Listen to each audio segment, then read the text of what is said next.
Yeah, it was my alarm. Gee, Vance, what do you want to do tonight? The same thing we do every night, Pinky. Try to take over the world. All right, yo, let's get into it. Try to take over the world. Preaching, Try to take over the world. And greatest chaplain in the world, Mr. Lance Try to O'Neill. take over the world.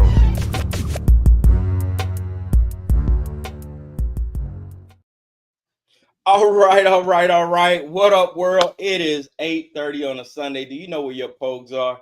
Of course you do, man. We are right here. And today, 2 POGs have turned into 3 as we have brought in my man, Dr. Thaddeus Jones, my main man, my left hand, my brother from another mother. I have all the accolades. This is my guy. Our blood would not make us any closer. I'm glad to see you. For those of you guys who've been following us for a while, Dr. Thad has been deep in the comment section, man. Him and the Chappie has had some great back and forth. So we decided to invite Dr. Thad on, man, and bring him in, man, for a nice conversation. But before we get into the nitty and gritty, first of all, Chappie, how are you, sir? I am good. The Dodgers finally didn't blow a lead against the Astros. Man, I don't want to hear it. My Braves are getting their butts kicked. We finally pulled off 2 against the Mets, man, but it ain't looking too good for the good guys this year. I'm getting nervous. Dad, what up, bro? You should be. Yeah, I definitely am, man. All right, 90 minutes. We got a lot to talk about. It's been one hell of a week. Let's say we Hold on. I want to hear Thad. You need to do more of an intro to Thad. I want to hear the bio and the credentials and all that stuff. Fair enough. Dr. Thaddeus Jones, welcome to the show, sir. Would you like to introduce yourself to our audience? Sure, why not? I'm Dr. Thaddeus Jones. I am an entrepreneur, filmmaker, instructor, professor, father, husband. Doing this was probably the last 20 plus years. Took a long climb, dropped out of, I don't know how far in the details you want to go. I was a college dropout. Had a bunch of jobs, everything from a monkey farm to a painting custom motorcycles, and as an apprentice. And finally got my stuff together. Got back into school. You know, many prayers, just like you would pray when you had a hangover or you drank too much. You know, you hugging that porcelain throne and you're going, "Oh God, if you get me through this, I'll never touch another drop." And I made that prayer of, "God, if you get me back into school, I'll go as far as you want me to go." And I think I've tried to stay as true to that as I possibly could. Ended up, my mother always wanted a doctor in the family, and I told her it wasn't going to be me, and I'm a doctor. So, children, listen to your mothers. What is your PhD in? My PhD is in business, actually, with a focus on creative project management, which is a field my traditional project management tools, but utilized for creative projects. So what we do in the film world, I take those tools and convert them for use in independent creative projects. Okay, the PhD, it reminds me of just a great joke. There's a guy who's on an airplane and he falls over choking, and somebody says, "There's a doctor here," and somebody steps in, "I'm a doctor," and she says, "He needs help. He's choking to death." And he says, "Well, I'm a doctor of mathematics," and she says, "Well, can't you help?" And he says, "Well, I guess -1."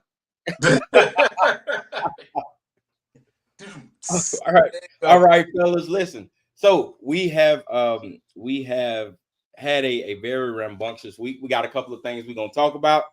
Let's say we jump into it. You guys ready? Chappie, you gonna love this one. We are talking about the big blue wave. First out of the box, we are gonna run the video and then we're gonna come back for commentary. Let's see. Oh, can't do that. Oh, I don't ever want to act right when it's time. Here we go. Boom, boom, boom. Let's get it. Something just happened I've never heard of before. There was a Zoom call that had over 200,000 white women on it. we also saw the same kind of call with black women, right? Win with black women, Zoom for Harris. I'm telling you, if these moments get momentum and become a movement, this could be what this election is about. Did I get it right? And what was the vibe? And why this time? Why haven't we seen this before? You did get the vibe right. It was incredible. First of all, Zoom has never had a meeting larger than 100,000 people. This happened completely organically. Shannon Watts, who's the founder of Moms Demand Action, tweeted in response to the Win with Black Women call that you mentioned that white women should do this. It's on us now. All right. So you have in her first week in the honeymoon phase, I believe it started with the black women win with Kamala.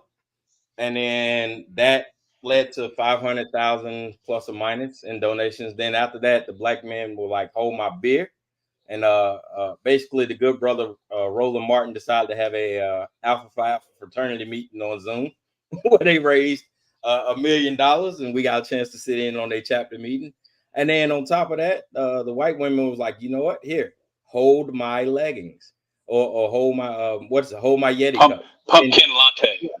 And they broke Zoom, and then they raised an astonishing 8.5 million in one session. Holy smoke, man! That is, first of all, do you see that concerning? No, not at all. I look at a few things there.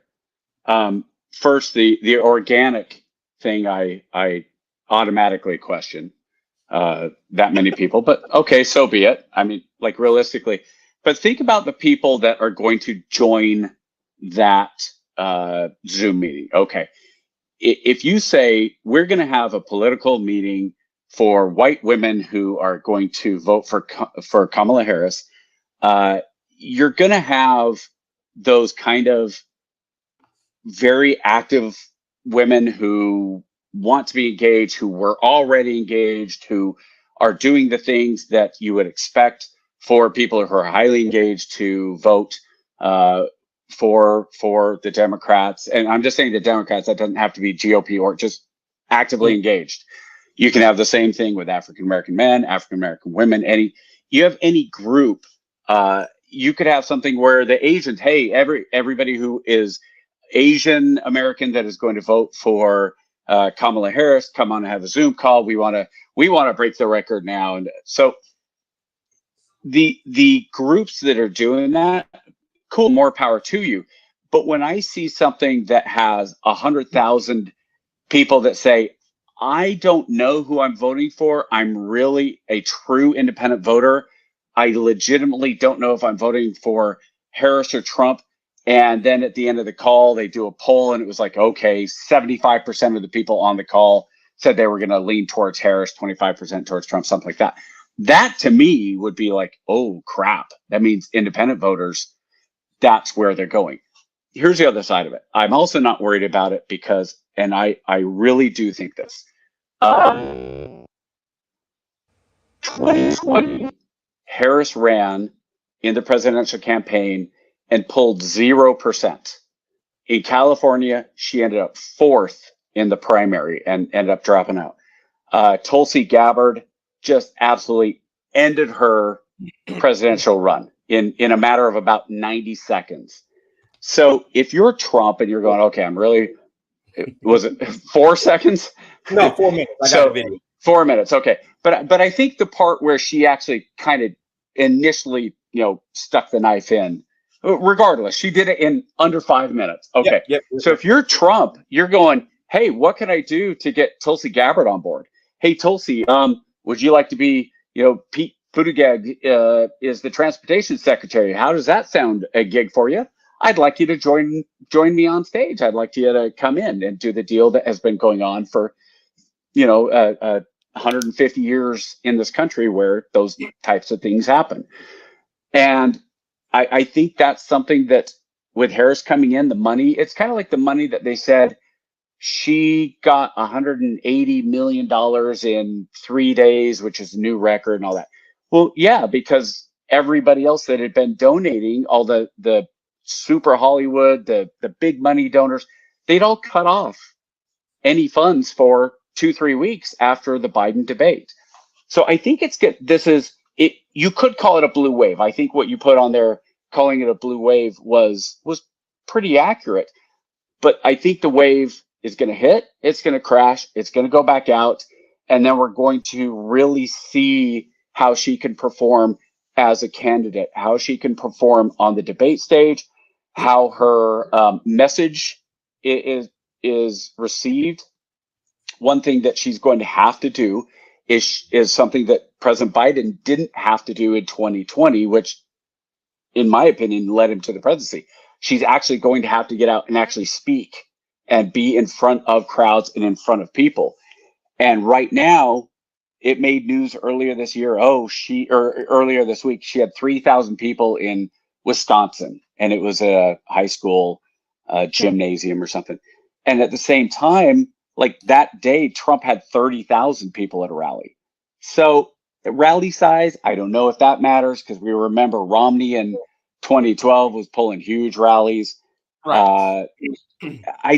I'm not worried about it right now. I think it's the energy. It's the new toy, the shiny new toy after the old decrepit toy finally decided to roll back into the toy chest. So right now, no, we'll wait and see. I can see that. Thad, you got any thoughts on that?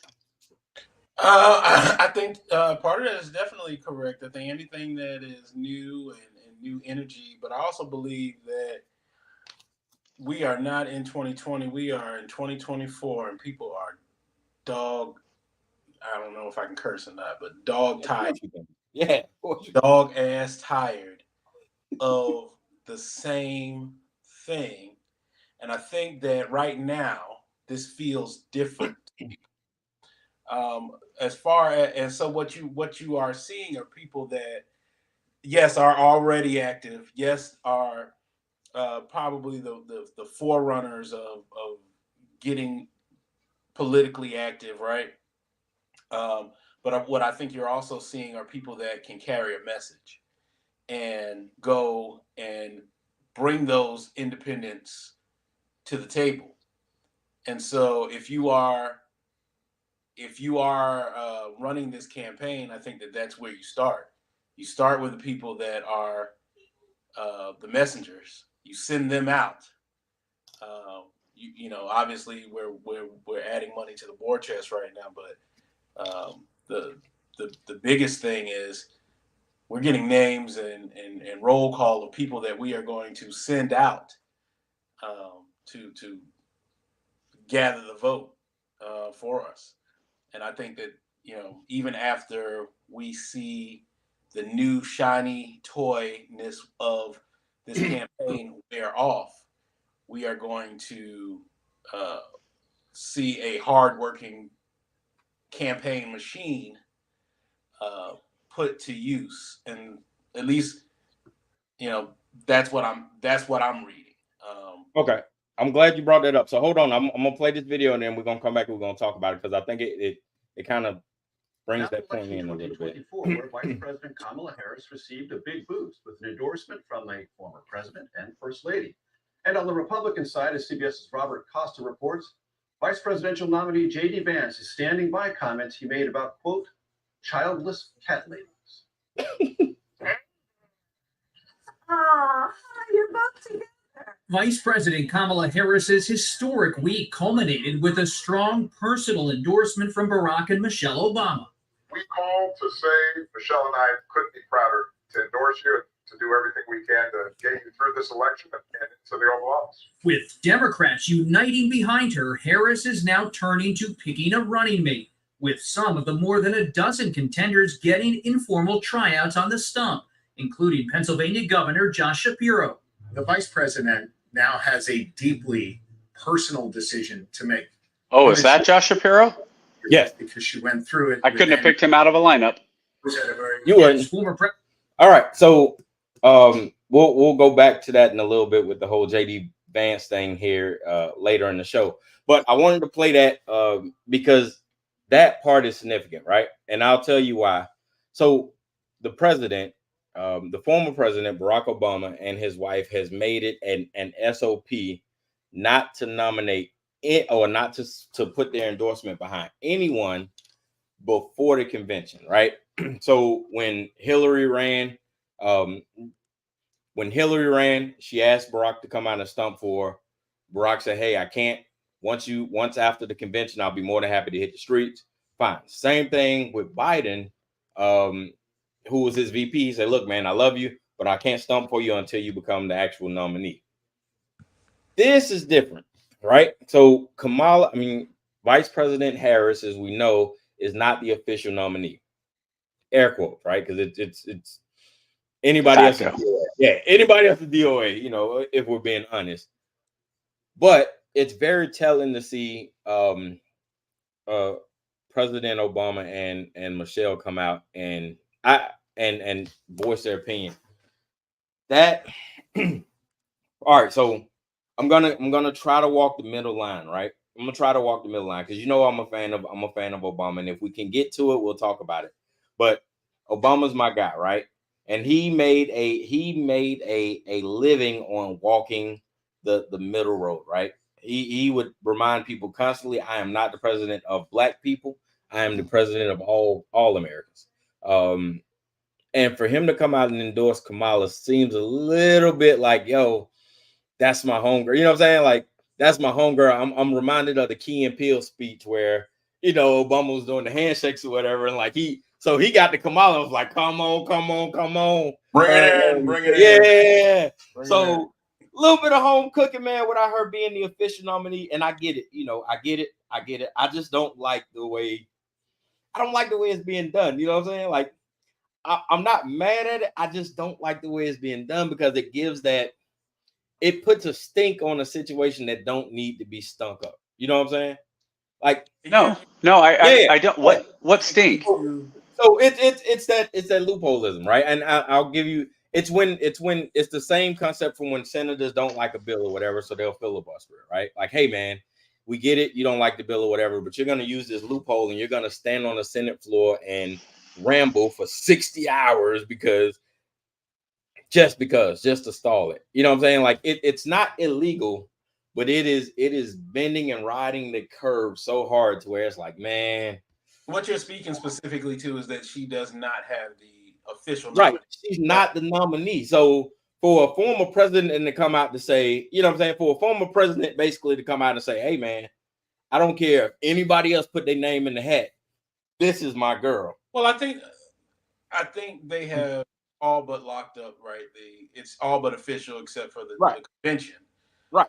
And I get how that could feel maybe a little disingenuous coming out early, right?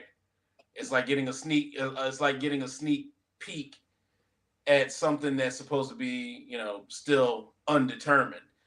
But ultimately, you've got an endorsement from a sitting president that says, I'm pulling my hat out of the ring and we're throwing it here. I got to do it. We've locked up all the delegates. We got enough to make sure we got enough to get there and be the official nominee. So yeah, I agree that it is not, it's far from official, but it will be. I know Lance want to get in, but let me I'm gonna fire you up real quick. Hear me out. Trump and Biden, the Democrat Party knew all along Biden was a weakling, right? And they tried to shield him as best they can. Once that debate debacle happened, they knew they were going to pull the plug, but they prolonged it. One, to try to drain Trump's resources because he was already pouring in millions for ass, and two, they didn't want to release the Harris thing until the very last minute to capitalize on the winner and not to expose her. That's what I think the plan was to switch Biden out the whole time. And it very well may have been. And if we're talking about politics, when are people not playing dirty? They are always leveraging and hedging. We're talking about two wings on the same bird. So I'm independent. I vote my issues, but I can see how this is a knockout punch being played. okay, we want you to dig this hole so deep, keep digging, right? And bury yourself up to your shoulders, and then at the last minute, here's your true opponent. It's like the old boxing things. Like, oh yeah, the guy you were supposed to box, he fell and broke his leg. But we want the fight to continue on. Yeah, here's Clubber Lang. Clubber Lang, everybody. Yeah. And Clubber. What do you think, Lance? Like, it's not illegal. It gives a funky taste. It has a bad aftertaste. It ain't a funky taste to me, man. I'm sick of it. I'm sick of all of it. So okay, what's funky to me is the issues, right? And I don't care how we get to where we need to be, as long as we get there. So if it's a little funky, so be it. The other side been playing that way against the middle and against the other. They've been playing this way all along. It's just more of, you know what? Kudos to the Democrats for finally growing some cojones. I'm surprised. Yeah, I gotta admit, I didn't think they could anything off like that. If it was a plan to put a plan together that goddamn, I didn't think they would do that, but it's definitely skeezerish. What you got, Lance? I don't think this was the plan at all. I think the plan was for Biden to come out, and they were going to back Biden, and then they were going to back Kamala, and then at some point after Biden won, which they fully anticipated winning, speaking of dirty tricks, by any means necessary, ballot harvesting, whatever they could do, and then at some point go, okay, when Biden has run his course, we'll hand it off to Kamala, and then she'll pick it up and keep going from there. The idea of President Obama endorsing Harris early doesn't bother me at all. Didn't think twice about it. It's like, who else is he? He's not going to endorse Trump.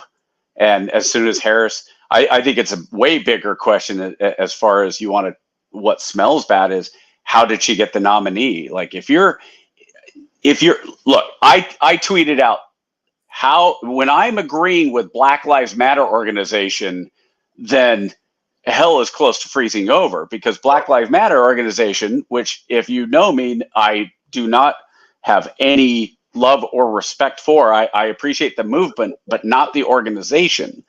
And they come out and say, this is undemocratic. Nobody voted for Kamala Harris. Not one single vote was given for Kamala Harris, and she's now running for the president. How is that democratic? And I was like, yeah, that's exactly how, if I was a Democrat, I'd be kind of pissed off if I was at that. But I don't think this was a plan. I think that and saying, well, we were going to hold on as long as we could and until Trump, I don't think it was even, hey, Joe, hold on and then we'll drain Trump. I think it was as soon as that debate happened and they turned on him, Joe Biden is an angry old man who's like, F you guys, I'm not going anywhere. I can do this.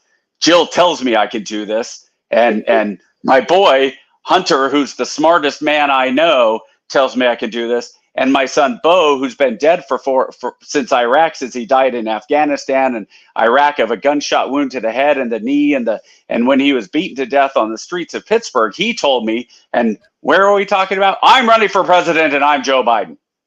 I don't think there was anything behind this outside of Joe Biden and his very close inner circle trying to hold on to power until the money spigot was turned off. Yeah. Once the money spigot turned off for about 10 days, then they all went, oh, well, crap. If we are losing the big donors, and even it's not even a threat of, hey, we're going to donate to Trump, because that was never the threat was just, we're not going to give you any more money. Right. And they went, well, crap. Okay, we need to search deep in I need to and deepen my soul and hand it off to a new generation.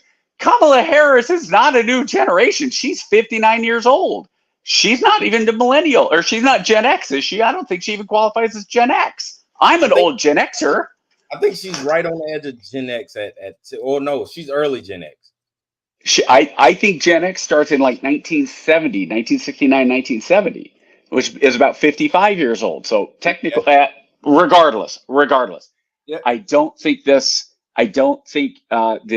Obama endorsement moves the needle one iota. I don't think that what is happening now with the polling matters at all. I think that we are, and the switch and bait as far as, hey, you're going to fight this person and this person, that might be true, except Kamala Harris isn't Clubber Lang. Kamala Harris is, I can't even think of a bad enough amateur fighter that they put in front and going, punch. We're gonna see if we debate. All right, so we got to move. Oh, we lost KJ. Isn't that funny? He just goes to change one thing and he drops right off, like he's just gonna leave us. I know, right? Just leave us on our own. Oh, now you come back. Now I see how it is. I know, right? It's insane. Every week, KJ. Every week you pull this magic trick. You know, when we're not talking about these things, I just want to, I took my hat off, but I just want you to know when we're not talking about these things, it doesn't happen. So anyway, our favorite anti-hero, Tulsi Gabbard, made a triumphant return as a Fox News analyst this week, and she had some things to say. How much do you think her contract was? I would like to say it's out of the goodness of her heart that she wanted to chime in. So we're gonna play that right now, and then we'll hopefully, if we get some time, we'll go back and play her epic beatdown of Kamala Harris in the debate, which was a masterclass. But that's neither here nor there. Let's see if I can still pull it up, because every time I get kicked out, it deletes all my videos. All right, here we go. Let's see what we got. Now, when you think about all the foreign policy crises that are brewing around the world, China's new alliance with Russia, Iran, close to having a nuclear weapon, well, be comforted to know that Kamala could go from being one heartbeat away from the presidency to being our commander-in-chief. And her knowledge of Eastern Europe and the former Soviet Union, well, after all, it's unparalleled. So Ukraine is a country in Europe. It exists next to another country called Russia. Russia is a bigger country. Russia is a powerful country. Russia decided to invade a smaller country called Ukraine. So basically, that's wrong. Oh my God. I forgot about that one. Joining me now, Tulsi Gabbard, former U.S. Congresswoman, Fox News contributor. Now, Tulsi, I'm thinking tonight, you're Vladimir Putin, okay? You're over there and you got all your stuff going on. Were you watching this spectacle play out in the representative democracy of the United States of America, with Biden's people, just caught flat-footed on Sunday, and now that woman's on deck? What are you thinking? I'm more interested, Laura, in what the American people are thinking. I've been seeing headline after headline saying, well, what is Kamala Harris's foreign policy going to be? And then you are reminded by these examples of how inexperienced and lacking of knowledge and strength that she is. So to answer that question, what kind of commander-in-chief will she be? What kind of foreign policy will she have? We simply need to look at the facts of what we've seen under the Biden-Harris administration. They are not running our foreign policy. Our foreign policy decisions are being made by unelected people in the military-industrial complex who are profiting from us being in a constant state of war, and the national security state that has more power to undermine our freedoms and liberties when we are in a state of war. Kamala Harris does not have the strength to stand up to the military-industrial complex, the national security state. So she's going to continue being a figurehead just like Joe Biden has been. And this is, Laura, this is where the clear choice is in this election. Donald Trump is strong. As commander-in-chief, he will take charge. He will stand up to the military-industrial complex and national security state. He will prevent us from getting into unnecessary wars and make decisions that actually serve the best interests of the American people and our own security. Well, we keep hearing about how great Kamala is, how historic. Okay. So, I am a fan of Tulsi. I think she'd be a fantastic asset to either side. But I also recognize the gamemanship that she's playing toward the end of that, right? We as educated men, we can sit here and honestly say, even though foreign policy is not Kamala Harris's strong point, it certainly is not a strong point of Donald Trump either, right? So either candidate would be leaning heavy on their advisors from a foreign policy perspective, right? And Kamala has some geography issues that she's got to work through. But you know, I would be, you know, I'd be remiss if I didn't mention that our former president, the head of the red ticket, has also gotten lost on the map a time or 3 or 4. You know what I'm saying? So you can kind of see the gamesmanship as a paid analyst and how it's a little bit slighted. But I think the first part of what she said is absolutely true. And God dang, man, I swear, I miss her in the political spectrum. I miss old school Margaret Tulsi. I've got a question for both of you. KJ, you go first, and then Pat. So what you just said was, and what the video was indicating was that, by the way, is it Kamala or Kamala? Because I've heard it both ways. I want to be respectful and say it the right way. So I'll say Vice President Harris for now. Okay. I've always heard it as Kamala. Right. Kamala. Okay. I don't think she makes a big deal out of it, as big a deal as other people make it, right? Okay. I try to be respectful, right? Yeah. So Vice President Harris, and I'm about to just totally slam her at the same time.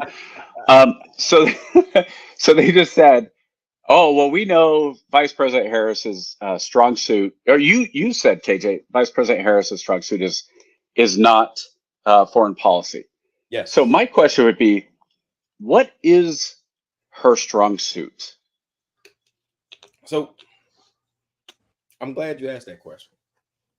I see her policies, and she hasn't come out, and I'm sure as we get to know her better, she'll better define her policies.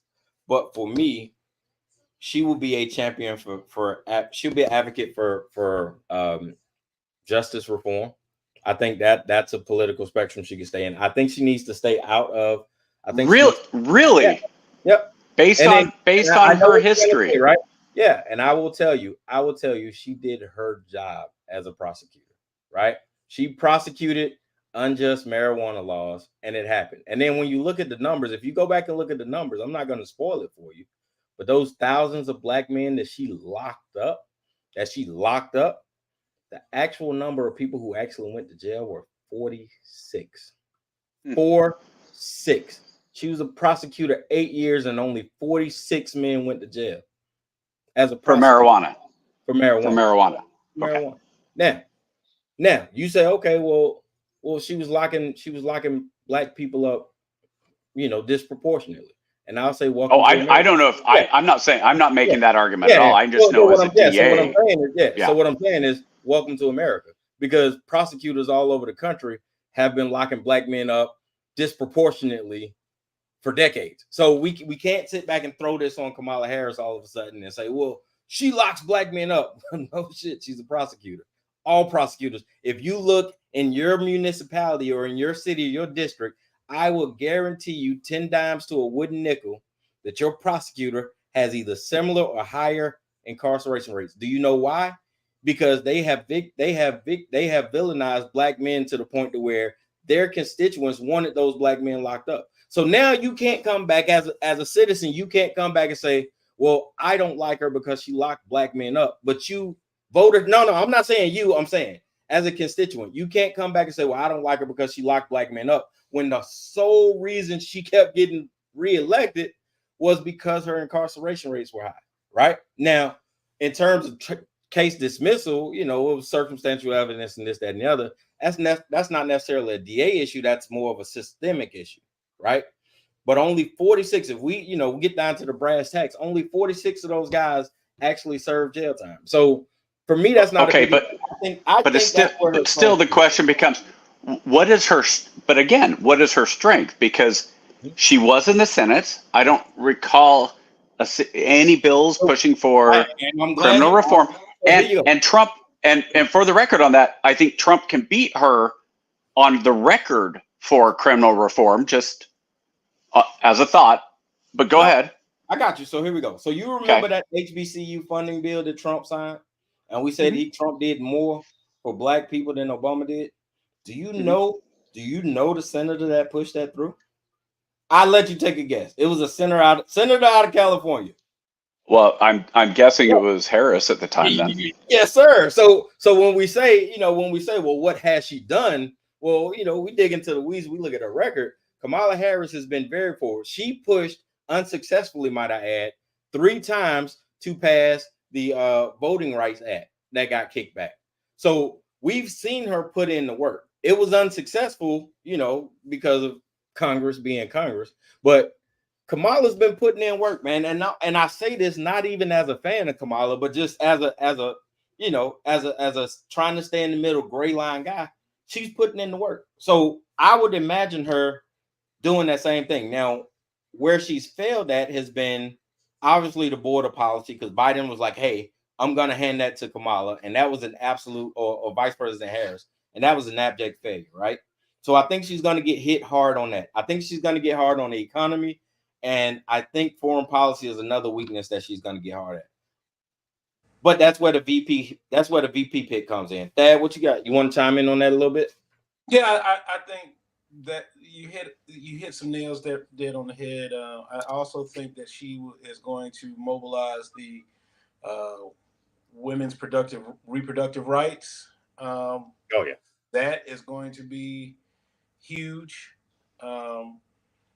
And I would say she's probably also gonna win big with climate when we talk about environmental rights.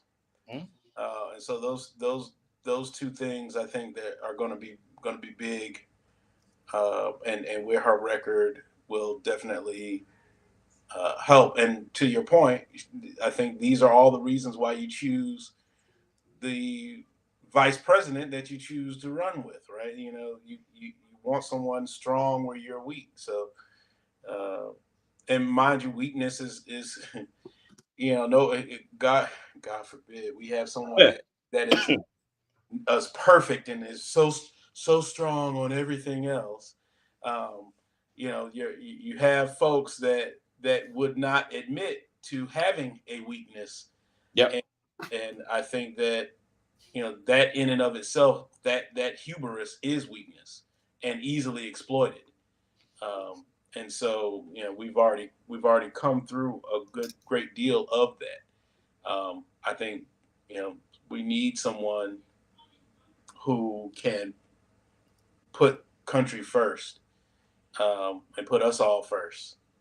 And that means admitting where you're weak. That means finding someone who's strong. That means going to the mat. So I think as a prosecutor, former prosecutor, as a person that is that has had to deal with certain things, and mind you, we people call Kamala Harris a vice president.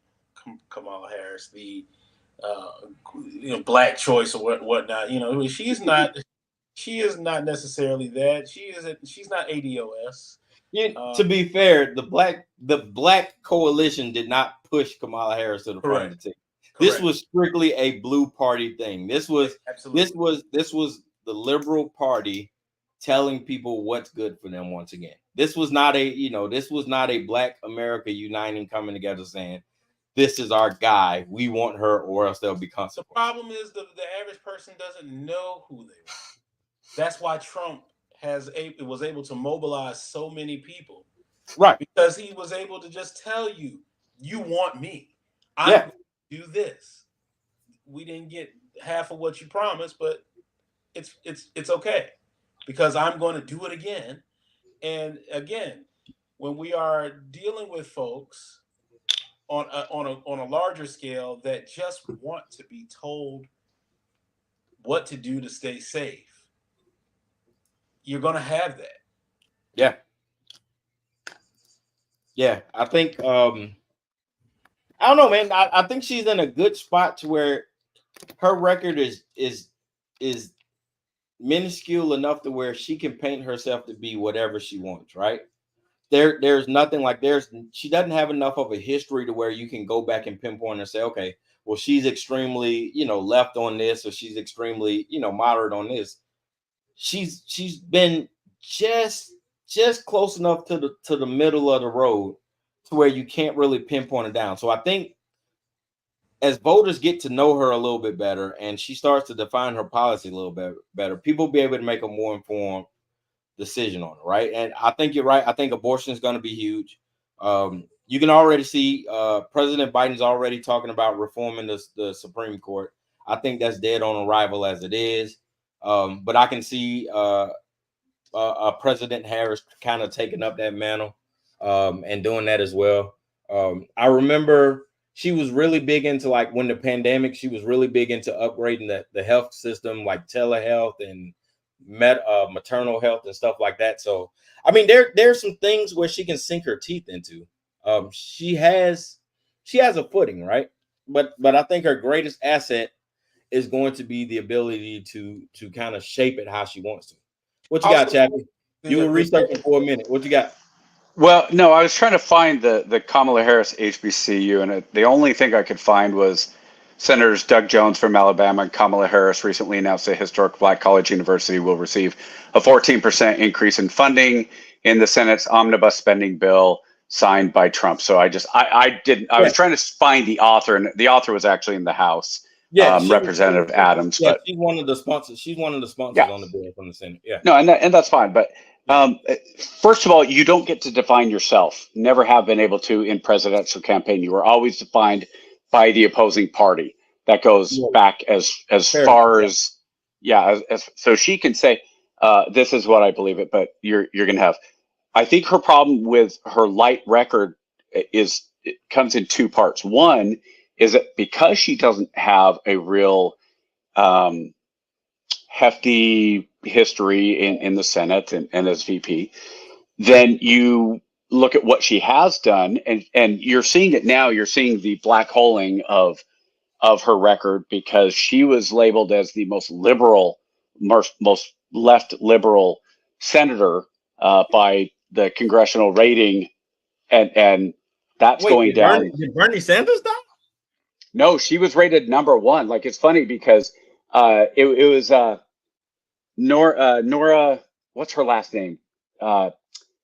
Used to anchor Nora for ABC, or one of the big ones, Nora, whatever her name is. Mm-hmm. And she's interviewing Kamala Harris. This was probably right before the 2020 election, and she's talking to her about her record and liberal, and she goes, "Oh, well, that's what the Republicans are they're gonna label me as this far left person." And Deborah Norville, she says, "Well, actually the nonpartisan, rating organization, whatever, actually labels you as the most liberal senator from the end by your," and she kind of goes, "Oh shit, what did I just do? Oh crap." You're seeing the memory holing of her being the border czar. Oh no, she was never labeled the border czar. And you literally see people who are posting, here's the headline from the New York Times saying she was the border czar, and here's the article from yesterday saying, oh, she was never the border czar. And you see it in the WAPO, you see it in the New York Times. Yeah. And it's just to me, it's one of those things. If however much you hate the mainstream media, you do not hate them enough. Well, there's going to be some showmanship, right? It's their job to make it. It's their job to make you forget it, right? But it's your job. It's not the media. Is it the media's job to make you forget it? That's where I say the media. So here's the thing with the media. The campaign saying it fine. Yeah, the media is going to put out whatever their employees tell them to put out, right? We've established long ago that there is no more unfair, unbiased media. Every media platform has an agenda, every single one. So whatever the corporate sponsors are telling them to put out, then that's the messaging they're going to go with. So that part doesn't surprise me. It's the political parties, like, it's the political parties. Some people will sit back and say, oh, well, Donald Trump did this, Donald Trump do that, right? So the Republican Party, it's their job to tell you that their candidate is moderate. It's their job to tell you that their candidate is a president for all people, right? Same thing on the Democrats. So I appreciate the gamemanship. I see it. I actually enjoy it a little bit. And it's going to be interesting, man. So speaking of that, going into the debates, right? So President Harris has been putting a full court press on about debating Trump or whatever. And the Trump party played it smart. They said, hey, listen, you're not the official nominee. We don't have to do shit. You know, excuse my language. When you become the official nominee, then we can talk about debating. But until you become a candidate, I'm not going to be bothered with you, right? So what do you guys think about that? Like, granted that she's gonna be the nominee, right? And let's say that they go ahead with the September 10th debate as scheduled. What are you most looking forward to? That I think you're up. I talked for a little too long there. What am I looking forward to? Honestly, I think that just to address the elephant in the room, right? We don't have to do shit. It's chess, right? We're playing chess. Yep. And I think when you are Donald Trump, you feel like you can make the rules as you go along, right? You can rewrite the game of chess as you're playing it, which he has done to some degree of success for most people. To be fair, he let the Democrats play in that debate. That was the Democrat that Biden debacle. That was a Democratic plan, and it backfired spectacularly. But then he went and stuck his foot in his mouth and said, "I will debate her anytime, anywhere." Yeah. And then it's like, oh, what they're really going to do? They're really going to do it now. We don't have to, right? She's not even really the candidate, right? So we don't have to do anything. I think it's more of that, you know. I don't have to be accountable to anything, and a part of that is like for me, I just want to know that people keep their word. I'm a man of my word. I have to be, and if I say publicly, KJ, I'm gonna do X, Y, and Z, I expect KJ to hold me accountable to it. What I don't expect is KJ to let me slide when I say, well, you know, it's a loophole here, you know. And really, I really don't have to do it. I said I was going to do it, but I don't really have to do it. Like, to me, that's the integrity factor, right? And when I think about who I want to represent me and my interests, I want to know that what you say is what you're truly going to do, and not walk it back when it doesn't suit your interests. Do I think they need time to prepare? Absolutely. When you have been running in one direction and you've got those, Sleepy Joe's gonna be asleep at the podium, this is a layup. Man, it's like, you know, to use I guess an old analogy for those sports folks, because I am not a sports person, right? But when you are up against the 100th ranked team, you don't practice as hard. Right. Oh, it's a layup game. Right. Oh, listen, we're going to take the week off. We're going to take the boys down when we're supposed to be at practice. We're going to have pizza. We're going to hang out with the honeys. We're going to chill out and do X, Y, and Z. Right. And then they've been practicing. The 100 team, they ain't got nothing to lose. They got everything to gain by just showing up. And I think that, part of that is, as a person who is running for office, representing the people, we expect you to show up day in, day out, and do what you said you were going to do. So when they do have this debate, I think there needs to be what they're counting on is the ability to really get their intelligence up on who this person is, right? Who they're up against, And so I fully expect that we're going to see some I don't want to say dirty pool. We're going to see this thing devolve very quickly. Oh yeah. And try to make it into the kind of game that he wants to play.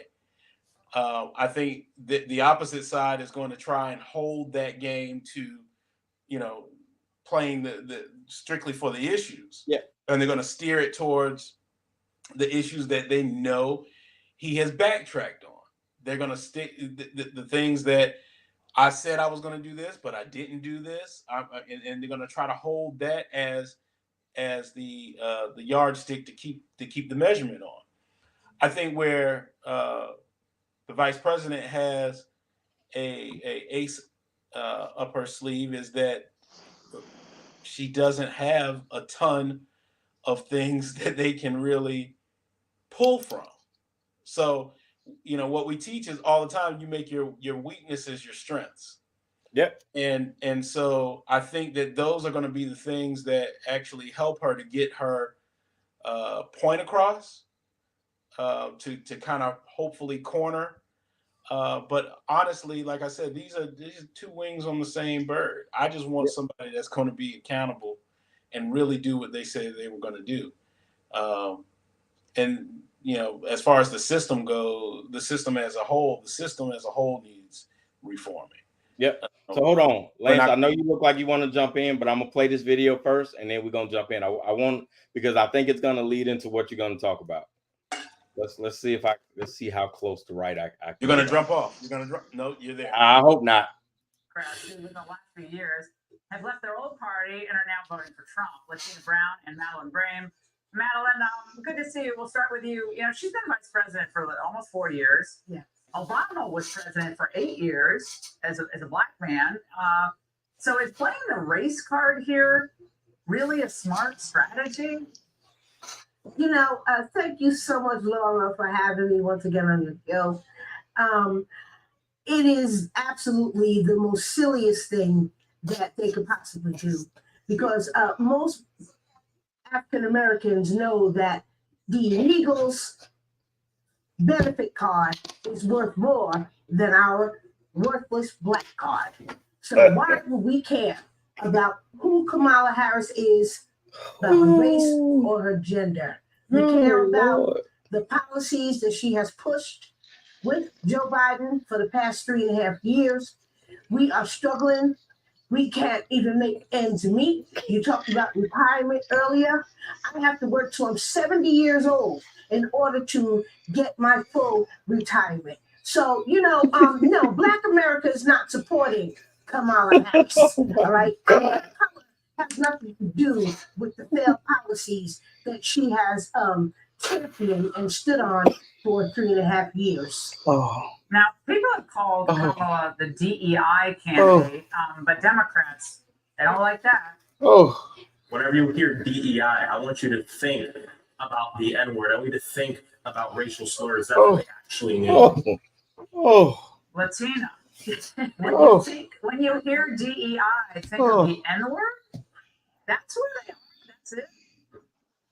Well, Laura, thank you for having me on. I just want to say this. The Democrats are full of crap. And I think that they know that the American people can see through the crap that they're pushing and circulating out there to the Black community. If anything, the Democrats, they're the ones who are sowing division in the community, in this country. It's not about uniting. All right. I'm sorry. I'm sorry. First, that was enough. Wait. Does that tell me that is not diamond and silk? Wait. Tell me that's not diamond and silk all over again, right? And this is what pisses me off. This is what pisses me off about news outlets, right? They do the same crap when it comes to reporting the news, right? They go and they find the lowest common dadgum denominator, all the intelligent conservatives that you could pull from, that could articulate their point with some sense, and they find these two yahoos to come on here and I just disagree with what they're saying, and it bothers me that this is so when we talk about playing dirty pool and stuff, you know, people will show you what they think about you if you pay attention, right? And Fox News has a propensity to do stuff like this every election cycle, and it's not doing them any favors. Sir, with independence. They had this woman at the at the Republican convention speaking. Okay, I watched that and immediately turned. Oh, one of those two was an actual speaker. Yes, the first one. The first one that spoke, she was actually at the Republican convention. This is why it's hard to oh my God. Okay. So first, Diamond and Silk, literally who I thought of. I couldn't remember their name. I knew it was something in Silk, but literally who I thought of. Okay, I do want to say something to Thad though. Now, first, I lifelong conservative. I left the GOP in 2016 when Trump became the nominee. And I will say this, I voted for Trump in 2020. I'm going to vote for Trump in 2024. And on the list of where integrity is for Donald Trump's traits that I can rely on, probably can't get any lower because he has no integrity. So be it. He's an asshole. I've said many times, but you know what? He's an asshole with policies I agree with more than the other side. So I get it. But integrity, couldn't care less. Dude cheated on he cheated on every wife. It doesn't even I don't get the evangelicals who are all in on Trump. It's like, dude, really? Trump? You want to hold him up and say he's gonna have good policies. We like him because he kills the media. We like him because he's gonna be a tough guy to Russia and all that. Fine. Okay, cool. But holding him up that he somehow is a good that's what they said during the convention. He is a good father, grandfather, and husband. Yeah. I'll buy 2 of those 3 because he sure as shit is not a good husband. And I apologize to the swearing because my daughter watched this and she said earlier today, Dad, you swear too much during that. So okay, sorry. Debates. I want to touch on the debates though. I don't mind Trump backing up and saying, well, hold on, anywhere, anytime, any place, because you do have the handlers and they come back and go, no, hey, whoa, let's take advantage of this then. And I think it would absolutely be smart for Trump because we saw him go into CNN, and while yes, Biden blew up on his own landmine. I think that was not the intent. The intent was to send him to CNN, put him in enemy territory. And actually, I think no matter how poorly Biden did in that debate, I think we underestimate how well Trump did. And then after the assassination attempt, I think he's done even better. And I wish the subdued, introspective Trump was more permanent than it has been, because I think he was that for about 2 weeks. And then somebody decided, hey, let's start writing his speeches, and that's where he needs to go, which I think is silly. But he should go on somewhere, and he should make sure that the moderators can only ask the questions and cannot do any instant fact checks. So he'll want to be able to say whatever he wants to say about Kamala Harris and about Biden and about their record without being fact checked. And honestly, I'm not sure Harris wants to be fact checked either. But I will say this about the policies. This is how I look at it for policies, and whether she's Diamond or Diamond and what was the other one? Diamond and Silk was the original ones from 2016. Whichever she is, she did hit two of my 3 that I think Trump does. And what you said about not having, I had to look it up, and I thought, Thomas Sowell. How old is Thomas Sowell? He is 94 years old.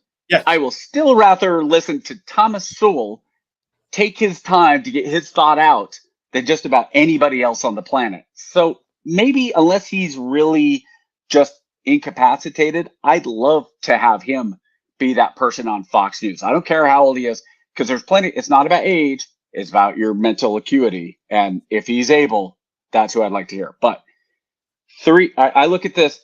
The issues, I look at this 3-1.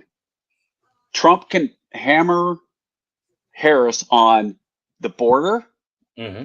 on guns, Yeah. and on inflation. Yeah. Even though she's not the president, Yeah. those three. And Harris has, for her, one big issue is going to be, they call it reproductive rights, women's rights, and I call it I call it abortion. But to me, those are kind of, and that's how much of it, when you're an independent, because again, we go back to the Romney 47%. There is no way either of these candidates poll less than 47%. If Joe Biden had stayed in this race, he still would have polled 47%. Okay. So with that, of those independent voters, what are they looking at? Are they really concerned? Is guns their top issue? No, probably not. Is the border? Well, maybe for a lot of people that's pretty big one, and I agree. I think that's a pretty big one. And is it abortion? Is it reproductive rights? Yeah, for a lot of people that's a pretty big one. But I'd argue that probably more than half, the majority, are looking at inflation. And as long as Trump hits that, are you better off today than you were 4 years ago? And just Reagan's him over and over. Are you better off today than you were 4 years ago? I think Trump still wins. I think that, and we've got a long way to go. Look, there's a sprint. It's 100 days or so. But if Trump doesn't, as long as Trump doesn't call her the N-word, and no, I mean, I'm dead serious when I say that. Like he could allude to it. He will dog whistle to people and all that stuff. But as long as he's not blatant about it, you will have enough people go, yeah, we're worried about the economy. Like realistically, that's hilarious. Yeah. I think the biggest, I've always said that the biggest threat to a Trump presidency is Trump, right?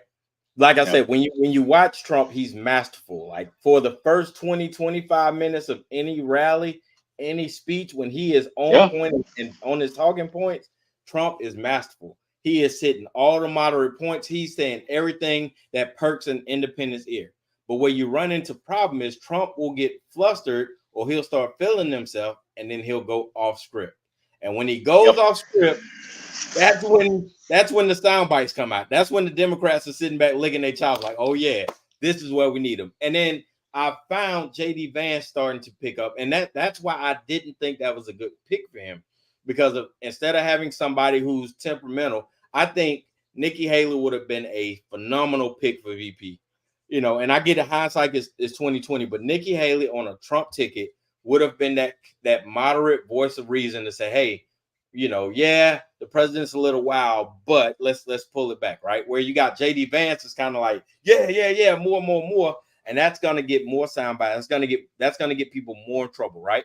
It says you don't want to. It's bulletin board material, right? Like when you're getting ready to face your rivals, right? The big game. You got the big game coming up. You're getting ready to face your rivals. You don't want to be that guy in the newspaper that's going to give the rival team bulletin board material to run with, right? We saw that with Hillary Clinton and the bag of deplorables in 2016. We saw that with what's the girl, Palin, in 2008 about seeing Russia from a house. You don't want to be that guy that calls you to campaign, right? You know, that wasn't actually her. That was Tina Fey on Saturday Night Live. Tina Fey, but what I'm saying is it stuck to her. So you don't want to be that guy to get like, you know what I'm saying? The same thing, the same way JD Vance and the cat lady thing, right?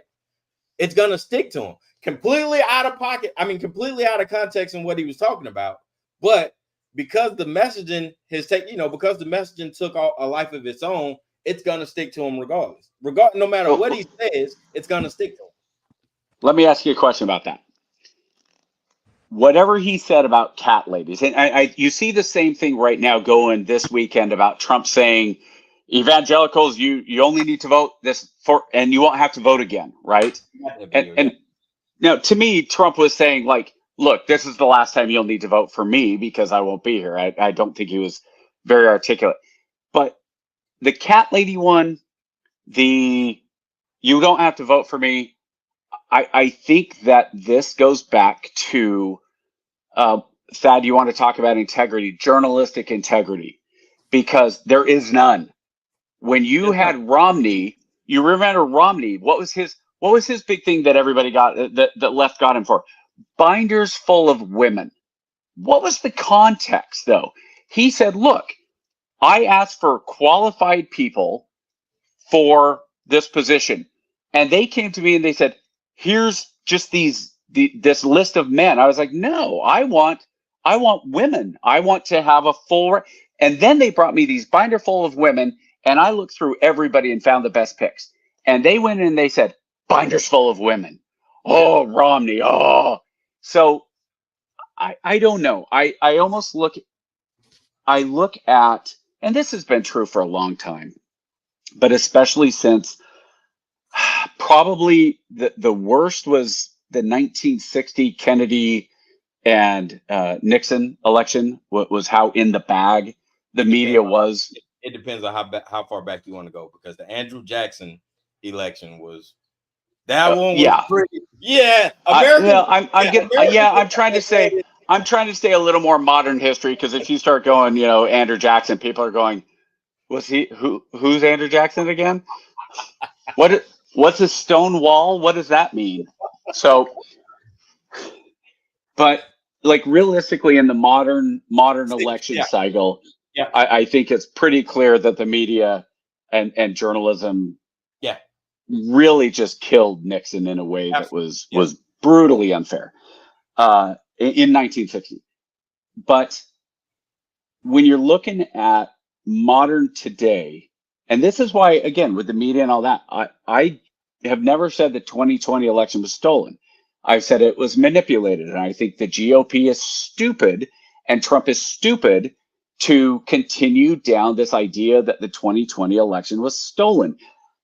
Guys, it doesn't, like, you want to go in and say, oh, there's these conspiracies of these, the jump in Minnesota or wherever it was, and ballots under the table, blah, blah, blah. All you need to do is look and say the media shut down the Hunter Biden laptop story. You had these people come out and say that was Russian intelligence. You had the search engines manipulate the results. You had that today. I did that today myself. You go in and you put in assassination attempt on, and you don't see Trump anywhere on that list. You put a T, it goes to Truman. You put a TRU, it stays with Truman. TRUM, it goes to Truman. You put a P on there and you finally get to assassination attempt on Trump. Tell me Google hasn't manipulated that autofill and the algorithm. Truman, so if you're... Say again? I said Truman was a damn good president, though. Was there an assassination attempt on Truman? I don't think okay. I don't remember one, but there could have been.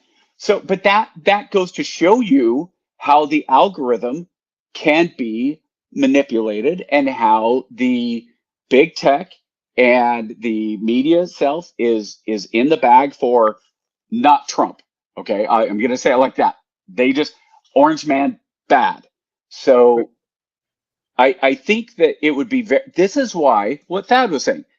If these are the candidates we're going to have, and we both look, I don't think any of us are happy with whether it was Trump and Biden, Trump and Harris, whoever. I think when we start talking about the best and brightest, nobody is making that argument right now for any of the potential candidates right now, right? Yep. But this is where I think when we start talking about the system, how about we start with if this is where we're going to be, let's make those incremental changes, like actually have a debate that matters. Make it an actual we don't do debates. We do these you have 90 seconds to respond. You have 30 seconds to respond. How about we actually have them discuss what the policies are, what they would do, what they would push policy-wise, how they would change things. And instead you get these questions like on the last debate when it said, and I'm trying to remember if they asked Trump or Biden the question, but they said, how will the federal government affect the price of daycare for the average American? Really? Is the federal government responsible for the price of babysitting now? Like, I wish that had been the answer. Like, the federal government shouldn't control that. That shouldn't have anything to do with the federal government. That has nothing to do. The federal government, there's nothing constitutional about that. If somebody wants to write a law or fine, and then we'll see if it's constitutional. But that's just you know what, Jake? That's a silly question. So I got a couple of things I want to say. So there's that, just to pick up off of what you just said, though, that is a symptom of a larger problem. The larger problems are we are willing to trade our morals for economic prosperity, period. Sure. In this country, people are willing to trade their morals for economic prosperity. To your point about Trump's policies, yeah, but at the same time, Black people, people of color, minorities live in a police state in this country. Shot down, pulled out of their cars, shot in their homes, shot in the face for holding a pot of water. That's a lone wolf. And lone wolf. Shit me. We got a list of people shot down, kids shot down. These policies, I want to know about those policies. I have children that need to live and walk these streets. So those are my issues. I could give a fuck about the economy if I can't walk around without having a gun pulled on me, about being pulled out of my car, or my kid calling me because he's got a busted taillight and now he's scared to get out of his car because there's 6 cop cars behind him. So you can miss me with all that other stuff when I don't know if I'm going to survive. So Thad, let me ask you with that. No, I want to follow up directly on that. And then you can ask your question. One more thing. No. I want on that. Okay, just hop back to that. Hold on one thing. The last thing I'm going to say is this, that most people who are running don't have a vision for what this country needs to be. They have no vision. They lean on all of these other specialty people. So when you're asking them to answer these questions, they don't know because they don't have a vision. And I think that is where the problem starts, because you're running people that don't identify with the people that they're supposed to represent, either side. They're just telling you what you want to hear. Okay, I'm done. Okay, so I'm going to reverse that first. They don't have a vision. I think the problem is it's too arching of a vision, because the country is too big and too complicated for any one person to really know understand the policies and the intricacies of everything in this country. It's very simple. It's not. We all want the same things. You want to have a roof over your head. You want to be able to protect your children. You want to be able to provide for your family. On a macro level, yeah. You want to, right, exactly. You want to know that you're going to be able to your children are going to be safe. You want to know that your children at the end of the day are coming home. Sure. We all want those things. We're just confused about how to fucking get there. Okay, but now you're talking about some different stuff, though. No, I'm not. Everybody wants listen. Everybody wants a roof over their head. Is it the government's responsibility to provide that roof? No. Now the security. It's the government's responsibility to make sure that if we are in a capitalistic society, right? That the ability to be able to go out and earn that on that playing field is level. Equity. That's what we're talking about. I don't think that's the government's job. You don't? It was so what nope. The government's job, the government owes this country's whole building and founding to other people. Let me ask. Let me clarify. Let me ask, make sure we're actually saying the same thing, but are we talking about equality of opportunity or equity of outcome? Equality of opportunity. We're talking about opportunity. Okay, that I agree with it. So let me ask you this then about the safety. And I agree with you, because I responded to KJ on Facebook. I went and watched that boiling water and the cop, and KJ knows. I was like, that guy's going to jail, and rightfully so, because it's was ridiculous that the cop did that. I mean, there were so many problems with the cop's reaction before that, even, let alone just the shot. That was just the final act of a barbarian. But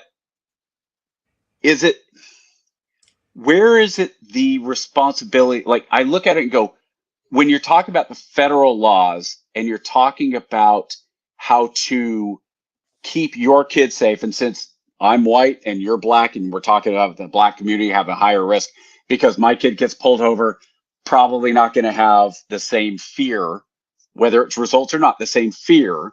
And I can appreciate that.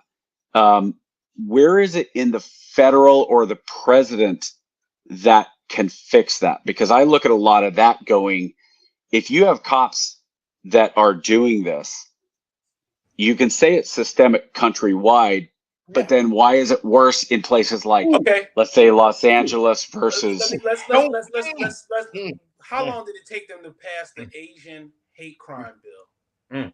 Oh, KJ and I talked about this like last month. Black people are treated like that, have been treated like that consistently across the board.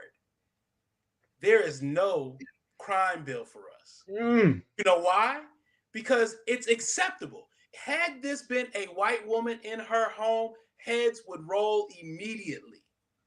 Mentally ill or not, there would be uproar. People would be pissed and somebody would have lost their job immediately. Fuck being arrested, the sheriff, all these other people that this would have been a company-wide overhaul. But that had this, a kid gets shot, he dies, it's outrage, and then it slowly goes away. It's somebody walking in a place that they live, gets shot, and the freaking block captain gets to walk free because of stand your ground. This happens over and over. We have a list of names over and over and over and over. And you want to talk about fatigue? You want to talk about some people that really should be angry? If my child, I'm gonna tell you, and I don't care who knows. If my child got shot, you ain't got to worry about whoever shot him. He'll never make it to fucking trial. I promise you.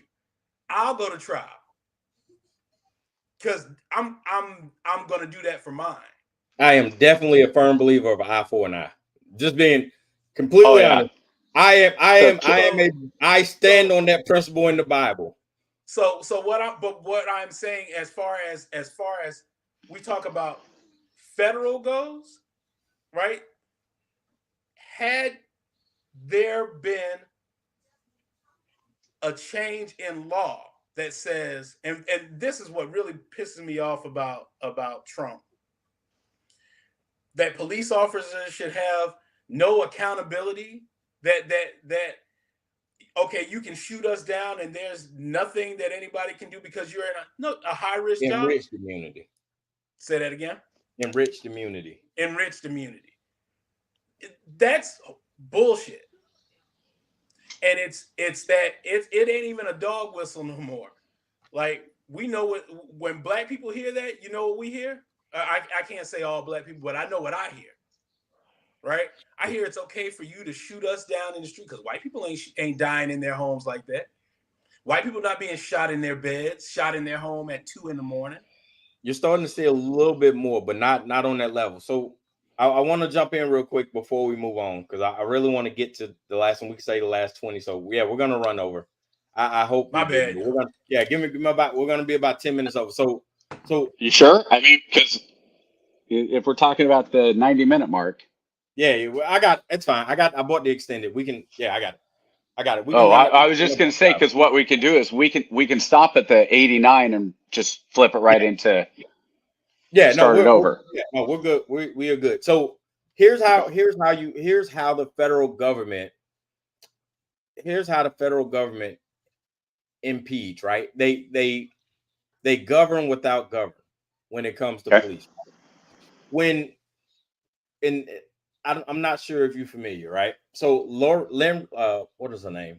Lemrietta Hicks, right? So the lady who had the genome where you can keep lax, thank you, right? So 1950s, 40s, 50s is right. they used her genes without her permission, right? It was a cancer that wouldn't die. Yeah. So what they did is they came out with reform on the federal level, right? And they said, hey, you can't do this anymore. This isn't right. Right. So we've seen the government, right? When DUIs became rampant, right? In the early 30s and 40s, right? The government came out and made a mandate and said, hey, look, we are going to punish you, right? We're going to punish, and not only are we going to punish you, we're going to punish everybody, right? We're going to punish everybody, right? So we've seen the federal government, and the point I'm getting at, the point I'm making is, if a doctor does something that causes a death that they're responsible for, right? They lose their license. They have to carry insurance to cover that, right? If you hit somebody with your vehicle, whether you're drunk or impaired or not, you have to cover insurance, right? And that comes out of your pocket. The difference with the policing force that we don't see anywhere else in the public health sector or the public service sector is, when the police kill somebody, it comes out of your pocket. It comes out of my pocket, right? The city pays those fees. The city pays those fines.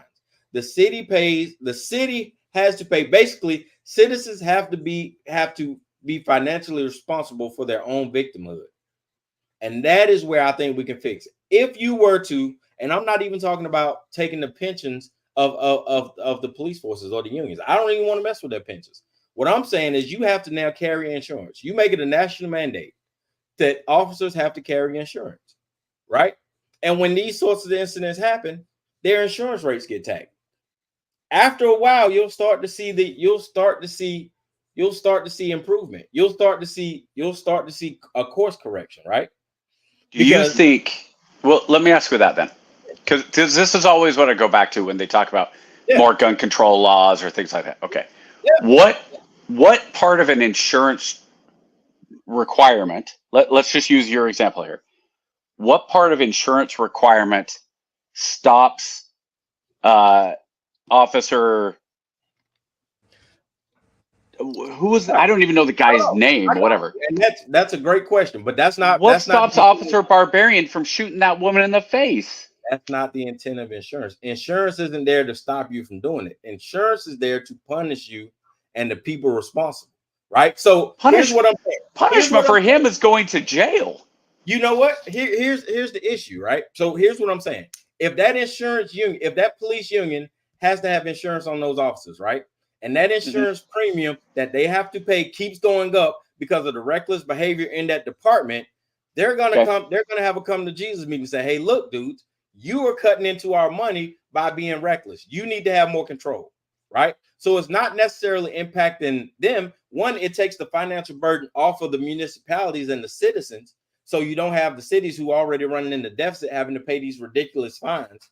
And two, it allows the police departments to police their own, right? Because when you start hitting people in pockets, when you start hitting people in their pockets, that's when you get the fastest reform. What keeps people doing a job that every single person, every single interaction that they have when the other person has done something actively wrong or perceived wrong, what other job, every interaction, do you fear for your life at the beginning of that interaction other than police work? Exactly. Now, don't get me wrong. What that one dude did, I mean, holy crap. I mean, dude, come on. She rebukes you in the name of Jesus. Are you actually a devil and now you're upset that she rebuked you in the name of Jesus, so you got to shoot her in the head? Holy crap, dude. It's kind of like gun control when they say the Sandy Hook stuff, right? Well, he went and he took the gun from his parents and he went to the school, and we need stronger gun control. Okay, what gun control would have, outside of banning guns, would have stopped? It's not. You're comparing. That's not comparable. No. What? All I'm saying. Listen. No, I'm saying on a professional level, that's not comparable, right? Because you're saying, oh, professional. No. If you were going to compare it, that's what I'm saying. If you were going to compare it, it would be like, all right, so if the police union would have their license at stake, right, and their insurance is at stake for malpractice, it would be comparable to the health industry, right? Okay. So this guy. Just because you have to pay insurance hold on. does not mean that you're going to not do the thing. Absolutely. Doctors, there's a whole slew of doctors that continue to do the thing, even though they have malpractice and all this different. Absolutely. They just bounce around. They move. And we are currently in a position where the number of doctors in this country is becoming dangerously low because older doctors are going, the premium, these insurance premiums are way too high. I can't afford them.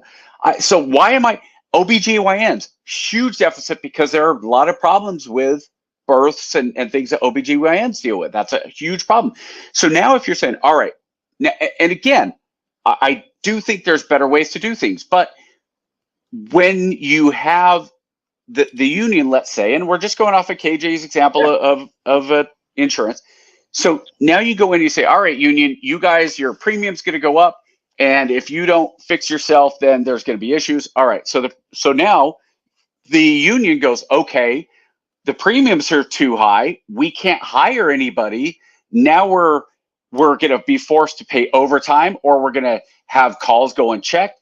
And now the public's pissed off because now we don't respond to the non-emergency stuff. And so now the problems go up, and now there's always these cascading things, and there's these problems go back to, and they're not easy problems. I get it. I look at individuals, right?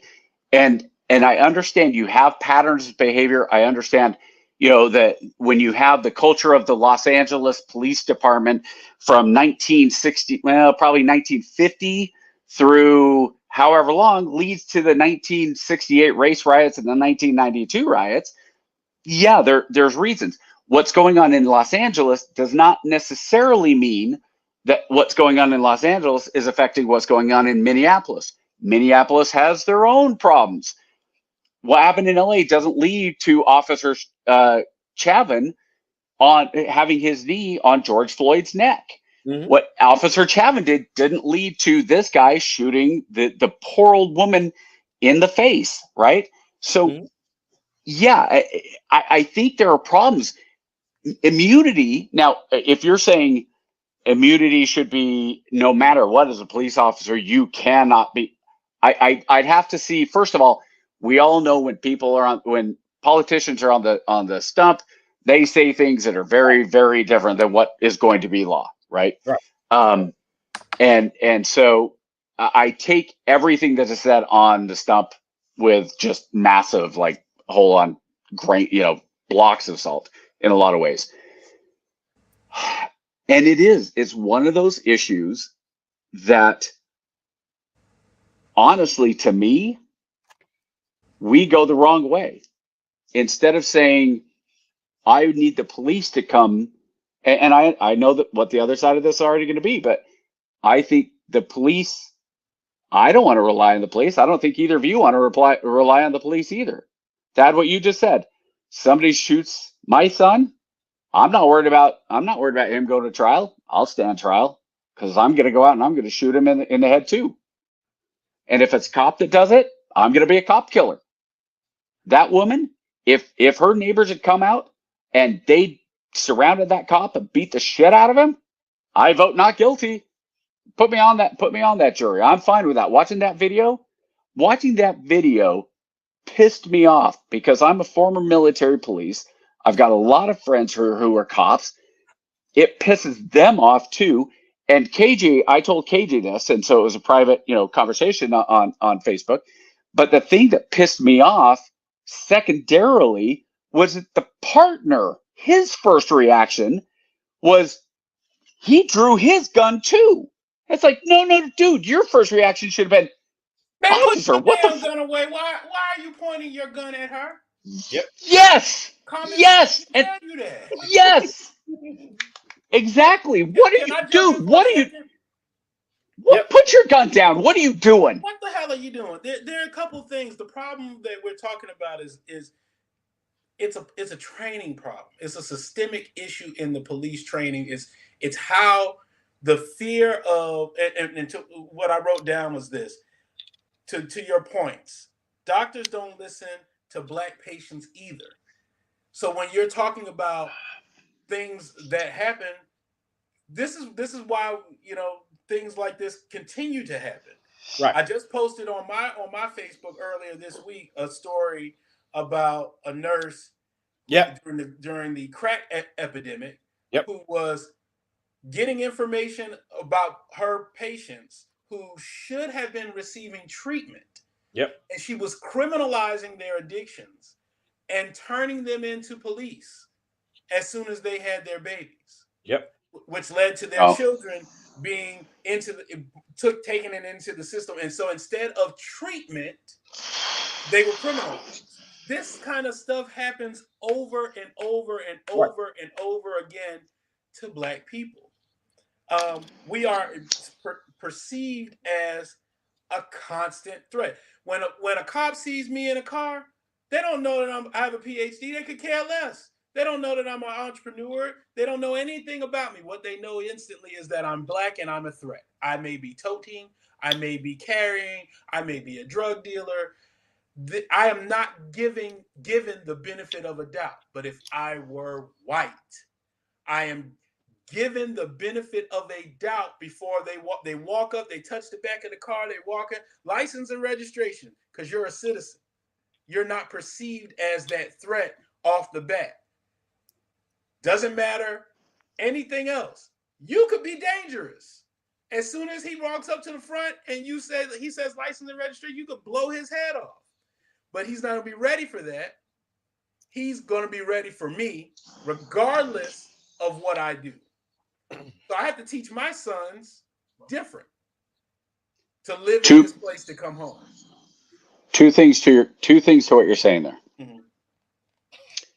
One is that when somebody who is white creates that toxic situation, that nurse, right?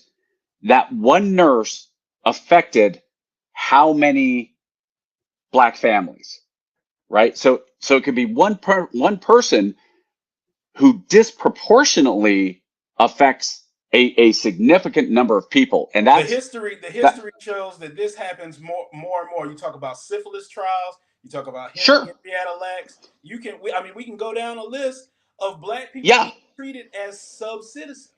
Radiation, exactly. And sure, and I mean the GI Bill when you came back from World War II, and I get it, and World War I, World War II, all that is expansive, Yeah, there is, and I'm not trying, and I'm not trying to make that seem more. What I'm saying is those individual. Yes, there are definitely systemic, and I think when you're talking about, like, again, the GI Bill and some of the problems with the GI Bill, I've got to give a munchkin my T-Rex here. Okay, yeah, man.